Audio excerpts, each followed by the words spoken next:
ভোটের অধিকার ফেরাতে জনগণকে দৃঢ় সংকল্পবদ্ধ হওয়ার আহ্বান জানিয়েছেন বিএনপির ভারপ্রাপ্ত চেয়ারম্যান তারেক রহমান।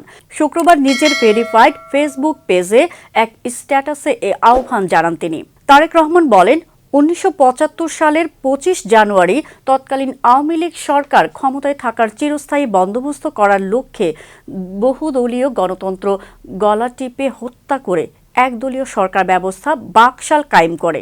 এই ব্যবস্থা কায়েম করতে গিয়ে তারা জাতীয় সংসদে বিরোধী মতামতকে উপেক্ষা করে এক প্রকার গায়ের জোরেই অমানবিক মধ্যযুগীয় চতুর্থ সংশোধনী আইন পাশ করে। ওই সময় সব সংবাদপত্র বাতিল করে তাদের অনুগত ৪টি পত্রিকা চালু রাখার ফরমান জারি করে। দেশবাসীর দীর্ঘদিনের সংগ্রামের ফলে অর্জিত মানুষের স্বাধীনতা ও গণতন্ত্রকে তারা ভুলুণ্ঠিত করে সমাজে এক ভয়াবহ নৈরাজ্যের ঘন অমানিসা ছড়িয়ে দিয়েছিল। তিনি বলেন, গণতন্ত্র বিরোধী ও জনবিচ্ছিন্ন অবৈধ আওয়ামী লীগ সরকার গত ৫ আগস্টে ছাত্র জনতার মিলিত দুর্বার আন্দোলনের মুখে দেশ ছেড়ে পালিয়ে যেতে বাধ্য হয়।